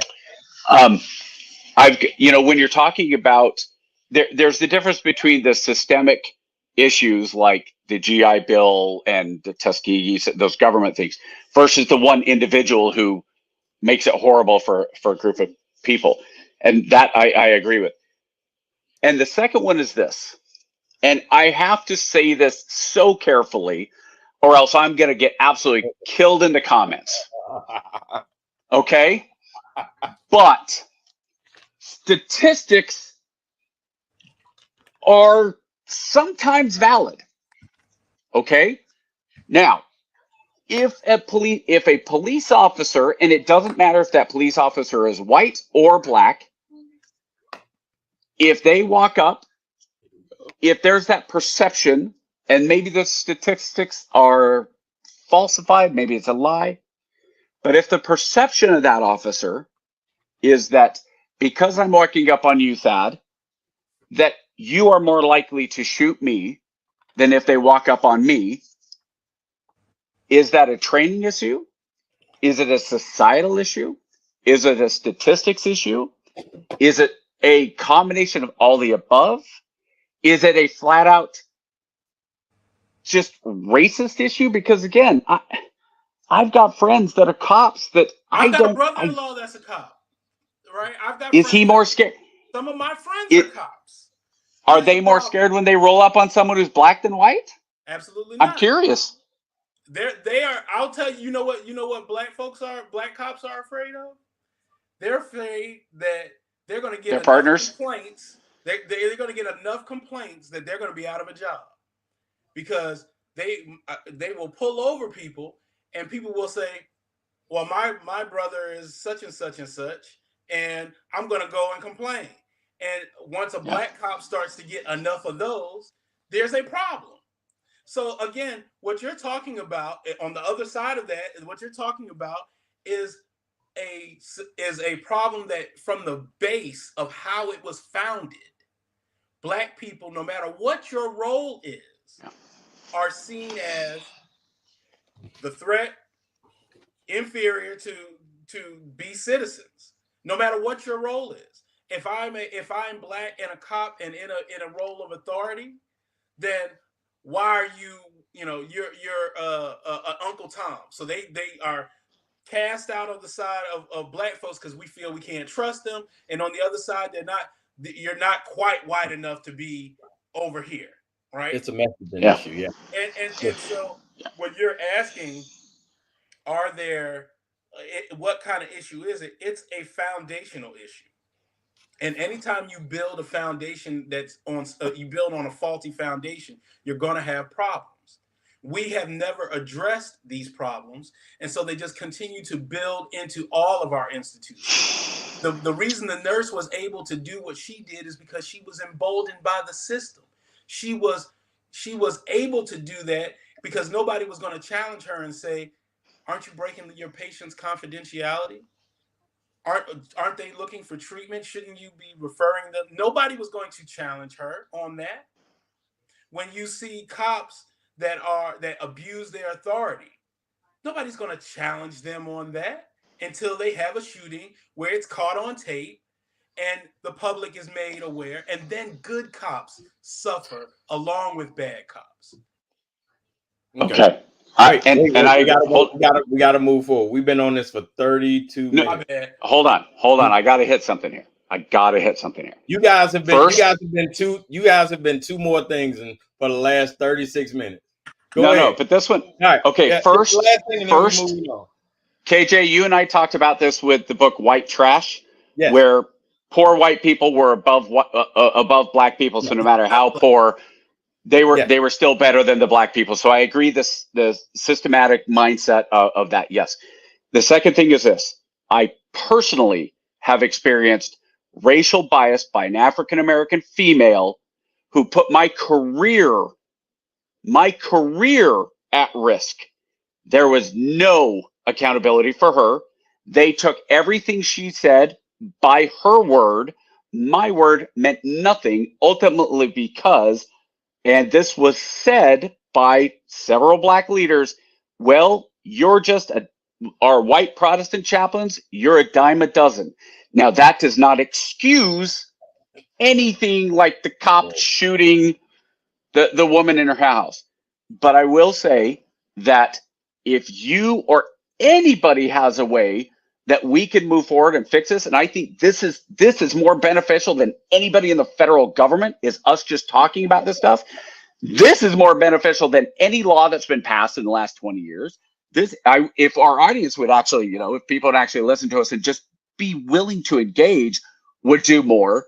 But I totally agree with you. That is the problem.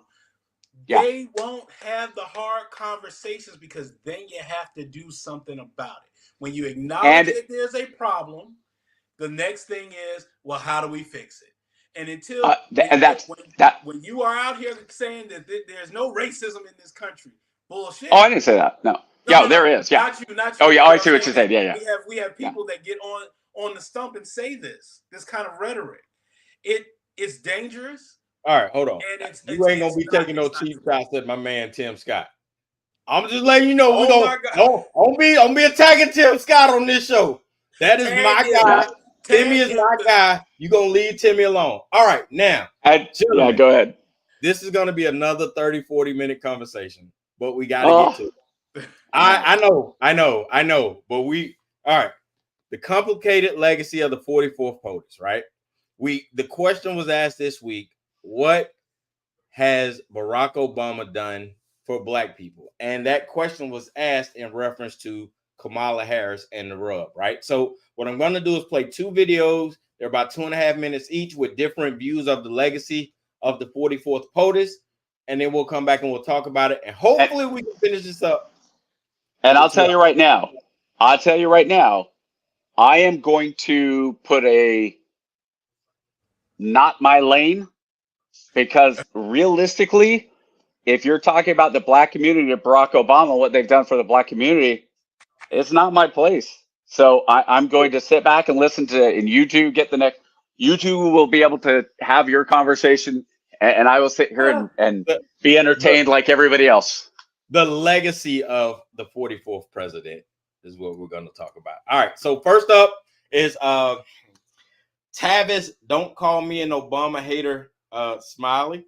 And we'll let him give his viewpoint. In the era of the first black president, the bottom fell out for black America. Although they had a black president, they were still politically marginalized, they were economically exploited, they were socially manipulated. So how do you juxtapose those two realities years from now? I'm glad I'm not a historian trying to figure that out 20, 40, 50 years down the road. But I tell you this, I think the historians are going to root for Obama ultimately because it's a good American story. You got to say America did the right thing. They elected the brother.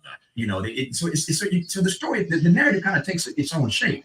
But when they get to this part about how you juxtapose those two realities, his success and the bottoming out for black America, that's going to be a much harder story to tell. Here's what's amazing statistically. The most optimistic people in America absolutely are African Americans.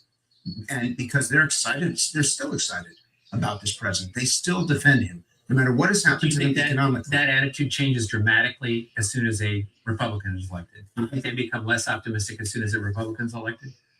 So much of America was proud back in 2008 when Barack Obama got elected. It wasn't just Black America. It was all of America. Even if you didn't vote for him, millions of Americans were glad to see that this country could make that step. It's fascinating to me that the community is suffering economically, and it is widespread suffering. And yet they still believe that tomorrow is going to be better than today. That was an opinion, right? So this next opinion is from Dr. Eric Dyson. Not sure if you guys are familiar.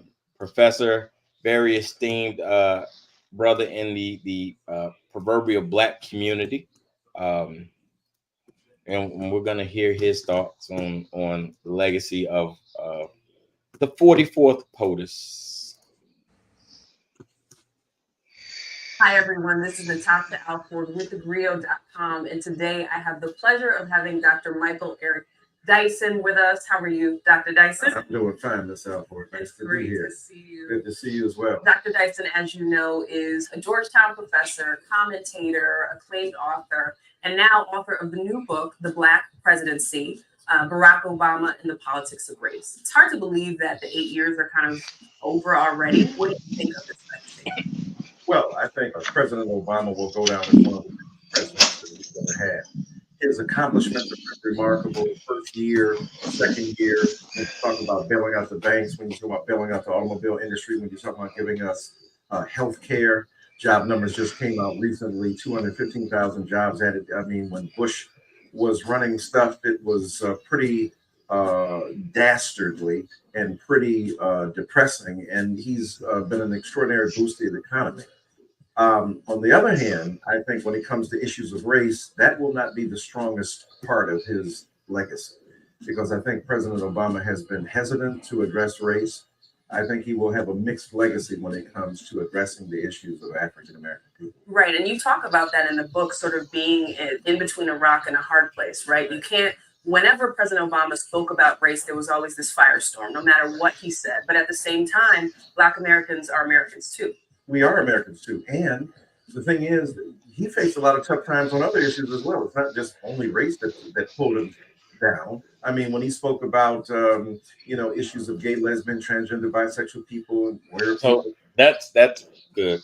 We're gonna cut that out because he goes into all the other stuff after that. So ultimately, you have two opposing views from two well-esteemed members of the proverbial black community with opposing views on the legacy of the 44th president and his benefits to African Americans. I have some thoughts, but Thad, as I guess, I will let you go first on your thoughts, and then I'll come in, and then Chappie, feel free to chime in. I think you are one 64th black. So, you know what I'm saying? As a brotherhood, we got to stick together. You know what I'm saying? So one drop rule, my boy. Okay. Anyway, I think two things can be true at the same time. I think as a president for a whole country, I did well during Obama's terms. Someone who is a diabetic, I saw and was, during the time where we were forced to carry insurance, I was able to find insurance that helped me to be able to go to the doctor more often, to be able to afford my medication. At a time when I wasn't necessarily doing great financially because of my job situation. But let's not get it twisted. Barack Obama is not ADOS, so he's not a American descendant of slaves at all. Barack Obama married an ADOS individual, and I think that colored a lot of what his perspective was. But Barack Obama is truly an African American in the truest sense of the word. But he is, to me, he's not black. When I use the term black, I'm speaking specifically about ADOS. I'm speaking specifically of African descendants of slaves. That is a unique experience in this country. I think that I'm also hesitant, which it tells why he was hesitant to speak on race.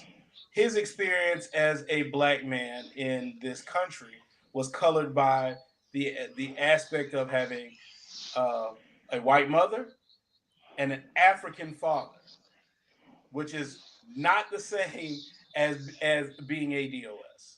That experience is going to be completely different. As far as the community is concerned, there is very little I can say as far as overarching community that Barack Obama did for the black quote unquote community, other than breaking the glass ceiling of making people feel like this is something that is attainable for black people. Now, I don't feel like there was much else specifically for black people. Again, we did not get a hate crime bill. We did not get anything that we needed to resolve some of the racial inequality in this country. And that's what I was looking for. Those things that never made it to the table. And though people will say, those that defend him will say, Congress stopped a lot of things that he was trying to do, this, that, and the third. Trump didn't have any problem getting into office and writing executive orders left and right. So if you truly wanted to make a difference, you put your balls on the table and you make the executive order. And you let it rock, especially especially in your second term when you got nothing else. When you ain't got nothing to lose. Chappie, I got a question for you as a fellow baseball fan, right? Mm-hmm. What makes Jackie Robinson special? He wasn't considered the greatest ball player ever. Didn't have exceptional arm strength. Wasn't a particularly, outstanding. He was a good player, but he wasn't outstanding. But Jackie Robinson is revered in the major league community. Wow. Well, of course, the start is the obvious answer of he was the first African American to cross the race line and be brought in. But what the true reason is because Branch Rickey called Jackie Robinson into his office, and he said, "Jackie, I've been thinking about this for a few years. I would really like to right a wrong that has been going on." Now, Branch Rickey was the GM of the Dodgers. He'd got the Dodgers backing, and he said, "I want to bring somebody up to the major leagues that is African American, that is a black man. But that black man has to know that the first one, he's going to get called every name in the book. He is going to be spat upon. He is going to be cursed at. He's going to just everything you can possibly imagine thrown at him. I need somebody who is going to stand with dignity and grace and take all that abuse. Are you the man to do that? And Jackie said yes. And in one of his very first games, if not his first game, he's out there at second base. He's just getting, again, just yelled at and screamed at. And by that point, Jackie had been around his teammates long enough. And Mr. Pee Wee Reese, who played shortstops for the Dodgers, who at the time was a pretty well-known, he did not like the idea. He did not like the idea. Racist. He was a racist. He did not like the idea of a black man sharing the field with him. But Jackie had been around him long enough that after the first out of the game, I think is what it was, Pee Wee walked over, put his arm around Jackie, said, "Good job," tapped him on the chest. Jackie slapped him on the butt. They went and played ball. And Jackie never had a reaction to any of the fans, any of the things that got thrown at him. And that's why he is revered the way he is. And rightfully so, because I don't think there are many people that could take that level of abuse, no matter who they are.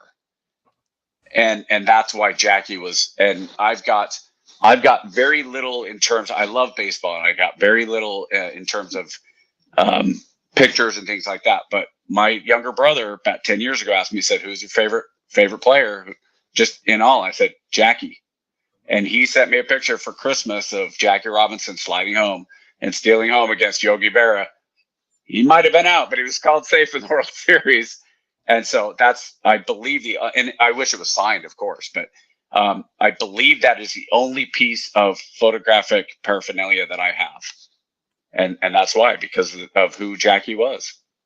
That is a very inspiring story. The 44th president of the United States is Jackie Robinson.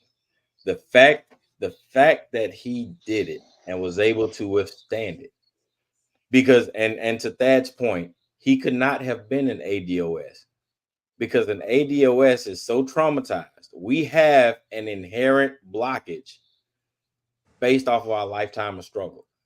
Barack Hussein Obama was the right person at the right time based off of the climate of the country to withstand that, and to do so with such dignity and grace, to where the perception of a black president, they can't say he was one and done. See, we finally give him a chance. What did they do? They got in there and they acted up. He couldn't be that guy. He couldn't be the black president, because he knew it was bigger than just him. Just like Jackie, he knew it's bigger than me. If I mess this up, this country will never take another black candidate seriously. So even though I can't get everything I want to get past, even though I'm putting my reputation on the line for my own community, I have to walk this middle ground. I have to be that guy for the person to come behind me. So when people ask me, or when people say, "Oh, well, Barack Obama did nothing for the black community. Barack Obama didn't do anything for the black community," it's a bunch of hogwash. Because Barack Obama, for black people, will go down, most black people, not all, will go down as the greatest president to ever get elected, simply because he was the first. He was Jackie Robinson. He didn't stand out and do anything exceptional. He had his good moments. He had some weak points.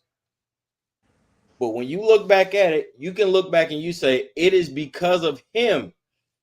Do you think without a Barack Obama that a Kamala Harris would even be taken seriously? Would even be a serious candidate? Like we talked about it a couple of weeks ago.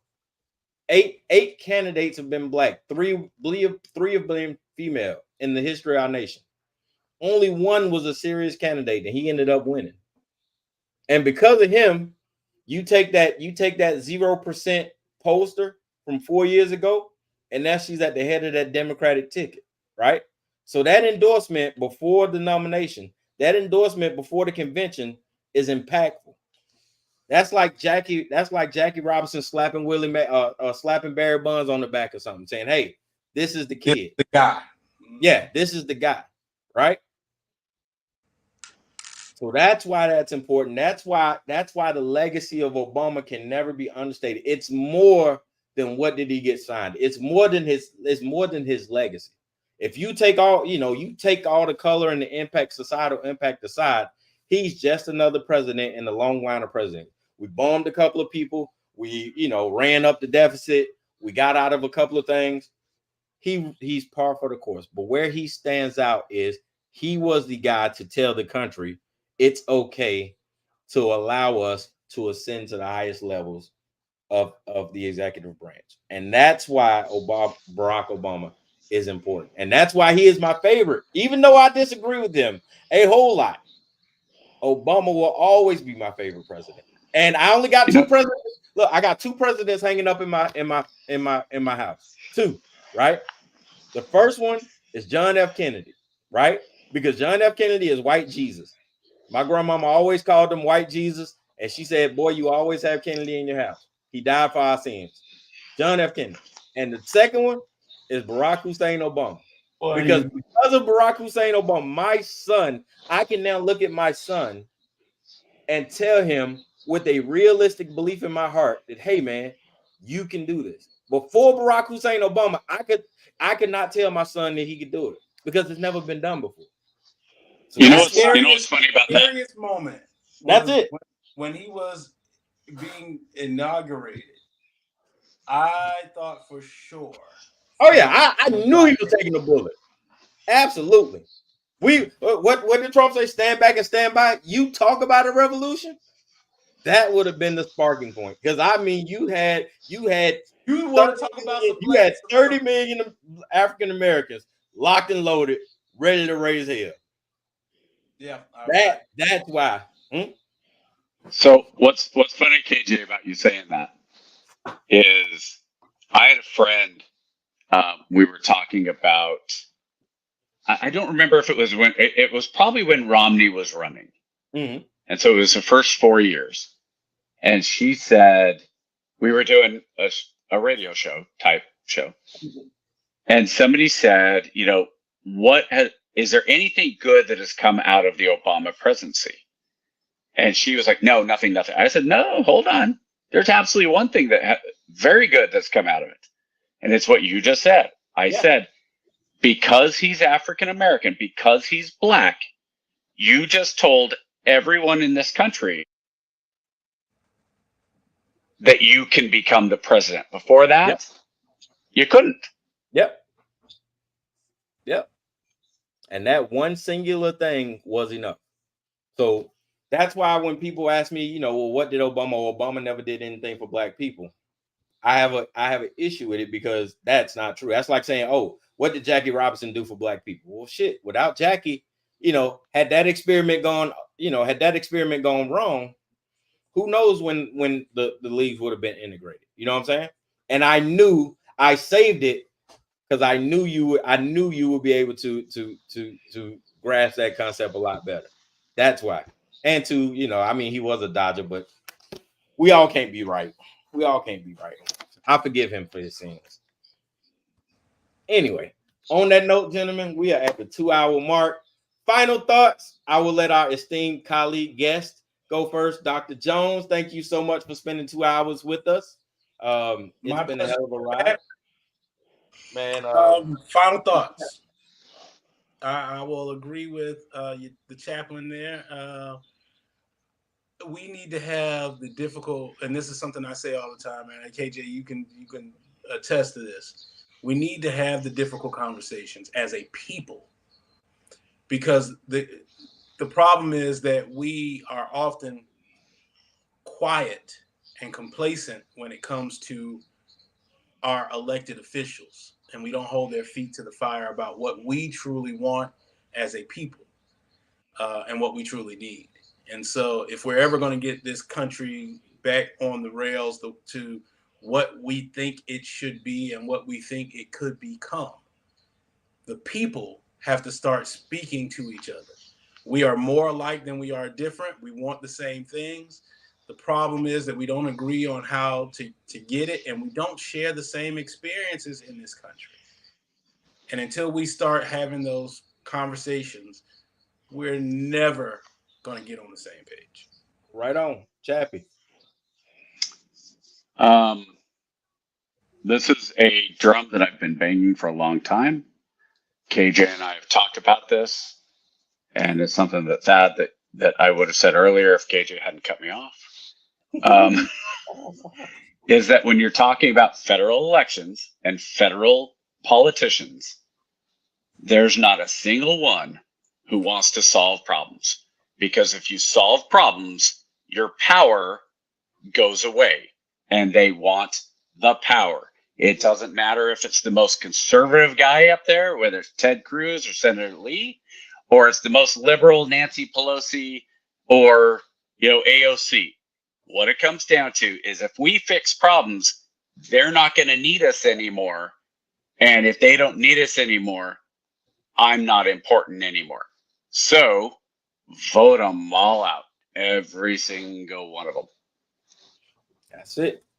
That's it, man. I got nothing left to say. Same bat time, same bat channel next week. Thank you all for joining. It's your boys, the Pogues. Ray, what do you want to do tonight? The same thing we do every night, Pinky. Try to take over the world. All right, yo, let's get into it. Try to take over the world. Try to take over the world. And greatest chaplain in the world, Mr. Lance O'Neill. Try to take over the world.